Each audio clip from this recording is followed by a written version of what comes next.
Hello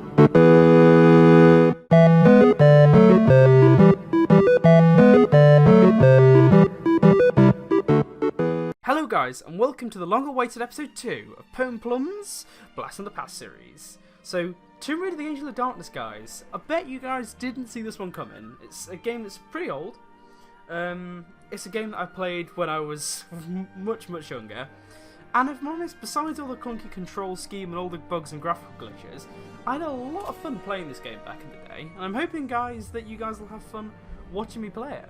I mean, I'm debating whether to do a series on it. I mean, if this does spark a bit of interest, I'll definitely do a series. But I do want to do some more Tomb Raider content on the channel. I'm possibly going to do maybe some of the other Tomb Raiders as Blast from the Past episodes. See which one you guys enjoy, and I suppose see which ones I enjoy the most as well. So I'm going to go through them all. Like, I think I've played all these before, obviously, but I want to kind of revisit them, see which ones I get into, and if I get really into one, or if you guys really are into one as well, then I'll be sure, I'll be happy to make a series out of it. But I think for now, I'm just going to try out some Tomb Raiders on Blast from the Past and see which ones you guys prefer. So let's dive straight into it, and I'm going to let you guys watch the cutscene.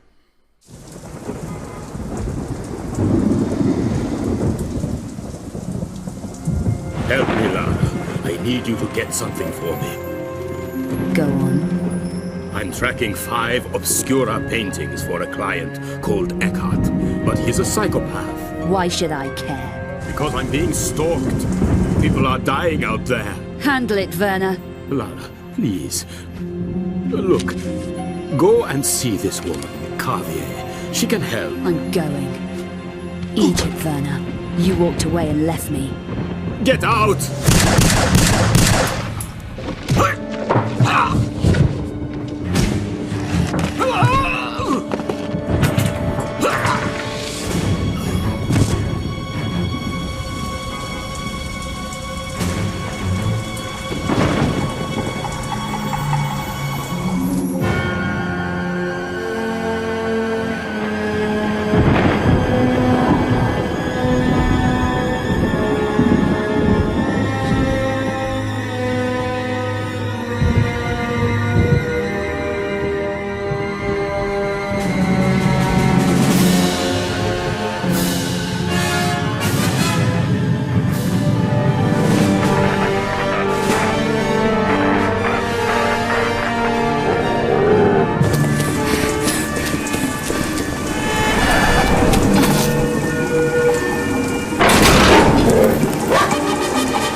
So a reasonably long cutscene there, guys, but I think it just basically sort of summarises, sort of the intro to the game. It sort of gets you established with some of the characters. Obviously, there's been a bit of a murder there. And the question is, are we the ones that committed it? And I'm pretty sure that is basically sort of the backbones of the whole storyline behind Angel of Darkness. It's finding out who the killer was it Lara, was it someone else, and how did Von Croy die there? So I'm just going to get started, guys. Like I said, I'm probably going to complain about the controls quite a lot in this game. If I remember rightly, the controls are pretty much one of the worst things about this game. They are not fun at all, but if I'm honest, I really did enjoy the narrative of this game. It's one of those things that I think, for me at least, I can put aside the horrible controls and the bugs, because I genuinely really enjoyed playing through this game. So the first level is basically a bit of a tutorial, guys. So you can go through trying all these doors. None of them really work as such, but obviously it is a Tomb Raider game, so there are going to be little crevices and stuff that you can get into and have little packages and stuff. Like there, I found a chocolate bar in that doorway. Some are probably a little less obvious than that. I'm pretty sure there's also one over here if you can actually get back. I'm not entirely sure how you get back up here though, but I am pretty sure there's a med pack or something up there. If I remember. Like I said, I'm going off of knowledge that's a few years old here, so... Next to it, and to grab the I've played through this game a couple of times. And press the jump Most recently a few years ago, so I'm just trying to remember what was where all the stuff was. So this is the problem with the game, really, is the controls. So as you can see here, it is quite awkward sometimes. Like even to just line yourself up to do a jump like that, it can be a little bit of a pain. Walk to the edge and stop. Remember, holding the walk key will stop me from falling off. Because I think I talked about it in one of the channel updates, I believe, guys. I want to do a bit of a podcast sort of talking about the Lara Croft series, sort of Tomb Raider over the years. It has changed massively. I think it first came out in 1996, I believe. It was sort of worked on by... I think it was Eidos Interactives was the publisher, and they acquired Core Design to basically run the Tomb Raider project. I think they ran it from 1996 to 2003, so they got a good 6 years out of it. And this was their last ever game to be released, since it was just deemed such a disaster of a game at release. I believe it was delayed a full year. There was a lot of major problems with it, really, but like bugs and stuff, and people just really felt it was a bit out of place for a Tomb Raider game. And I can see where they're coming from, but if I'm honest, I don't know. Like, admittedly, you're not permanently in tombs, for instance. Like the first level, you're basically in sort of the back streets in Paris. But I don't feel it was horribly... I mean, it was different, but I don't think it was different in necessarily a horrible way. I think that's where a lot of people's opinions are divided. A lot of people just think, oh god, you're not in tombs 24/7, oh god, it's horrible. Well, I don't know. I can kind of put that aside, really, because I really did enjoy my playthrough of Angel of Darkness. Let's see, I don't believe we can actually get in this wardrobe because there's a lock on it. I need something to force this open. I believe this is one of those stages where if you find a crowbar, you can actually come back here and do that. I don't think we're necessarily going to do that though, guys. I want to... Because I'm aiming for maybe 20-30 minutes for this video here, so I'm not necessarily going to be, go through every single level. If I was going to, do that, I'd make a series on it. And I might well do, actually, because I really did enjoy playing through this game, and I wouldn't mind going through it again, just sort of sharing my experience with you guys as well. So I'm going to do a quick save here. I'm going to press F5. So let's do a bit of a quick save. That canopy looks challenging, but I think I'll make with this being an older game, it doesn't have autosave features really integrated into the game by default. So your best way of getting around things is just doing quick saves. And they are exact quick saves, so if you quick save somewhere you're not going to be at a checkpoint, you will be exactly where you were. So I think now I've done that, I'm going to quick save again, just so if I die I don't end up having to pick up that gold every single time. So there you go, I've just done the jump there. So yeah, that's the med pack, I believe, guys. So you can drop down here and get it if you want. I don't believe I did that though when I did it originally. I think I noticed it before and was like, I can hop to the other side. Because I think there are plenty of opportunities to get med packs, and I didn't feel like running up and doing that all over again. So let's see, can we make that? Yep. There we go. That is the problem with the controls. You press. Thank God for quick saves, guys. Now press up cursor and jump. Just as I say that, that's just when I die. Press action in mid-air to grab that is incredibly typical. Right, there we go. So let's reload the save, and I'm gonna try and get a bit of a. Press up cursor and jump together. I think this is what got me the fact that I was then stopped dead in my tracks while Lara was trying to talk. Because I was trying to do a bit of a running jump, and then as I pressed jump, that's when my controls then froze as she was talking. A bit of a poor design choice there, I think. On the developer's part, but no problemo. I can hop to the other side. Hold down walk and press jump. And there we go, we died again. Oh, so there's going to be a lot of control depths, I guarantee, in this playthrough. And especially if I make a series, I'm tempted just to make like a compilation of just death due to control depths. Press the up cursor there are mods you can get which I believe will help you out a little bit. So you can get mods and stuff that might improve the controls and stuff and the graphics and stuff. But if I'm honest, I kind of wanted to just play the game vanilla, really. Especially if I'm doing like a blast from the past. I don't want to put a load of modern mods and stuff on it. I can shimmy around. If you guys want me to maybe like, because I don't know how you guys are going to receive on this game, given how mixed the reviews are. I mean, some people absolutely love this game, some people really hate the game, some people you know, like the narrative, but I suppose like me, find the controls let No it down time a to little bit. waste. I need to get to Carvier's apartment.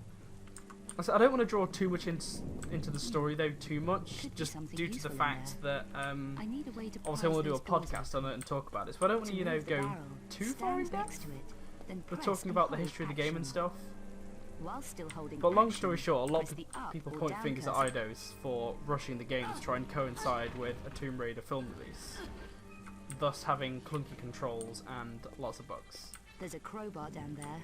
But just as a helpful That tip, could guys, be if you useful. see in any To kind of hang on the game edge of the with building, floors kind of walk to the large edge like that and and you can move press an object, it's just To make me let go, red press flags action everywhere again, for, or yes, you press need the to up move this cursor key barrel. to climb back up.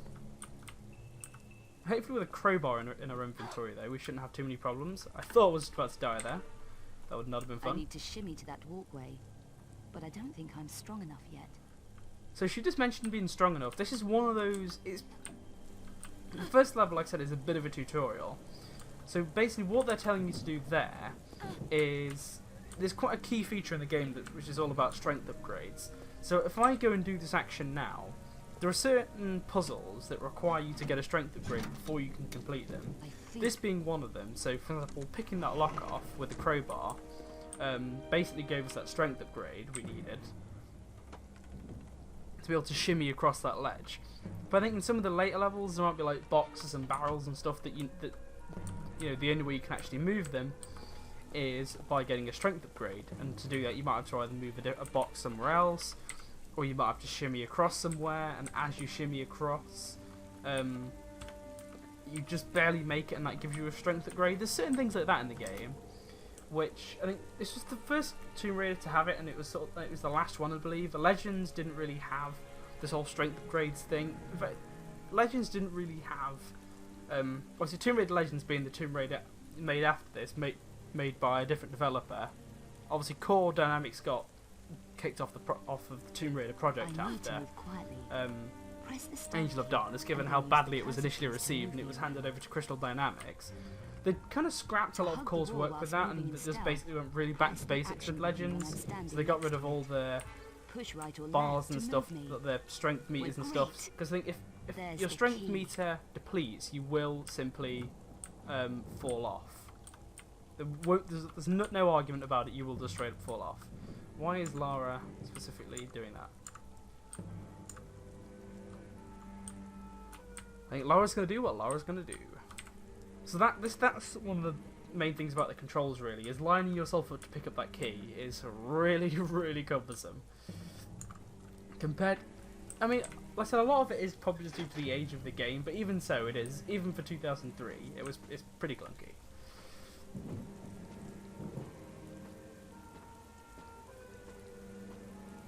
I believe we're just about to get a cutscene, so I think it's only maybe about 10 or 15 seconds, so it's not a very long cutscene. I think after we've done this next mission, we're gonna end the video, I think. I think we're in a pretty good place.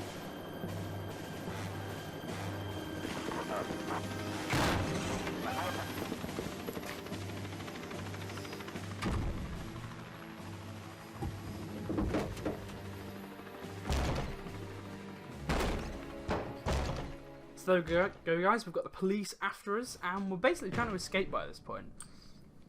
So, if I remember rightly, there's not really a time limit on how long those guys will whack at that door for. I believe it's based on you progressing up the stairs. Now, if you want to, you can move this in front of the door. It doesn't really do anything, if I'm honest, but you might as well do it. If for nothing else, just for fun. The lift doesn't really work. Obviously, this is a bit of an abandoned apartment block, so there's not really many functional things here. So let's have a quick progress up the stairs. Obviously, everything's boarded up. God knows when this apartment block was actually last used. Bit of a somersault there on the floor. I almost didn't actually intentionally mean to do that, but I do like how I did the somersault on the floor, and then we've now progressed into the cutscene. So there's nothing on this floor really. There's a hole in the stairs that we need to try and get through. And they're basically trying to get us out of here with gas. So obviously Laura's not going to be able to get through that door. I mean, there's wood in the way anyway, so you're not actually going to be able to get into the room anyway, regardless.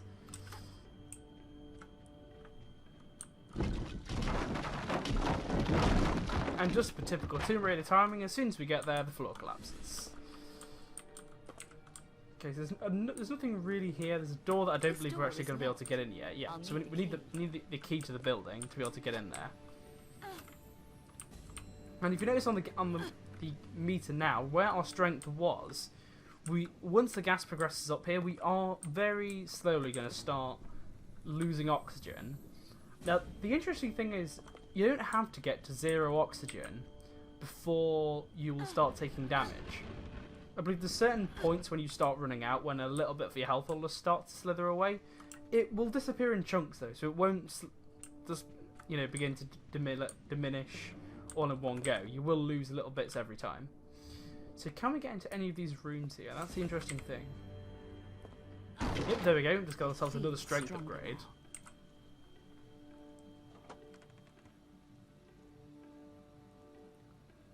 So I guarantee that there will be something later on that we wouldn't have been able to do if we hadn't have got that strength upgrade. So if you get a strength upgrade, know you're probably in the clear for whatever you need to do next. Since the most frustrating thing is when you try and do something and then Laura will complain at you saying she's not strong enough to do it. But luckily these rooms, you can use them as a bit of a safe point for the time being. Because obviously the way the gas works is obviously, it works fairly realistically. So if you open a room that's not been exposed to it yet, you can use that to basically get some air. But obviously, since we've left that door open, that room is not going to stay safe for very long. So, movable box again. I'm going to do a bit of a quick save, just not because I'm worried about dying, just so I've got a bit of a save point if things go wrong. So hopefully we should be able to get in this door, and I guarantee that box we just moved we wouldn't have been able to do if we hadn't have got that strength upgrade. So there's a key on here that I believe we should now be able to get into that room. Just to save us a bit of time, I'm going to go and pull this, and I believe, yep, there we go, the elevator's now working. There's a bit of a texture clipping glitch there on the elevator pulley, but nothing to worry about as long as the actual elevator works itself. What is that glowing on the floor actually? It's a blue thing on the floor there. Is that... Ah, that's the building key. So I believe one of them's probably going to be the room key and one of them's going to be the building key. So let's go for floor number 2. I believe going to floor 0 is pretty much going to be suicide. I mean, these are pretty lazy police, really. I mean, I believe all they're going to do is just stay on the ground floor and just expect to gas us out and us to then eventually have to go downstairs. Okay, it wasn't floor number 2 actually, I thought it was.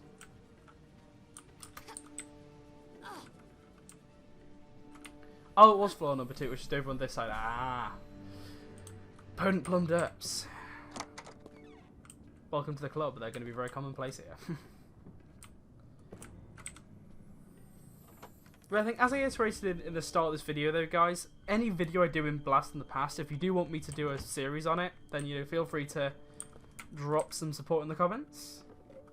I might do a series on this game anyway, since I really enjoyed playing it and I would love to play it on YouTube.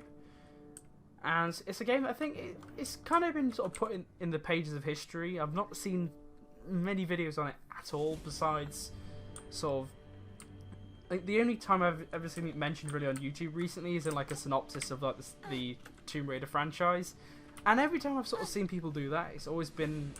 They've always put Angel of Darkness in a bit of a negative light. And, I don't know. I kind of want to put it back, give it a little bit of positivity, just to sort of commemorate the work that Core did. I mean, admittedly, Angel of Darkness wasn't perfect, but if I'm honest, it's a game that I enjoyed playing back in the day, and even maybe 10 years later, I still do enjoy playing this game.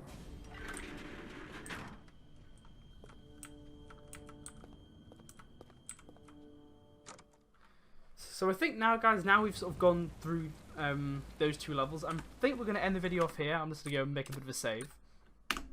I'm going to use the second slot, so there we go. So yeah, I think, guys, yeah, it's pretty much a good place to wrap up the video. We're basically getting to the wrapping up point. I don't want to spoil anything for you guys, but also once we do go through this mission, we're then going to get a bit of a cutscene that's going to sort of progress the story. But I think just for the sake of doing Blast for the Past, I kind of want to end the video a video off here, sort of see how the video goes, see how I feel if I want to make this into a series. And yeah, I guess we'll have to see where it goes from there. So thank you for watching, guys. I hope you've enjoyed. Goodbye from Peyton Plum. Built a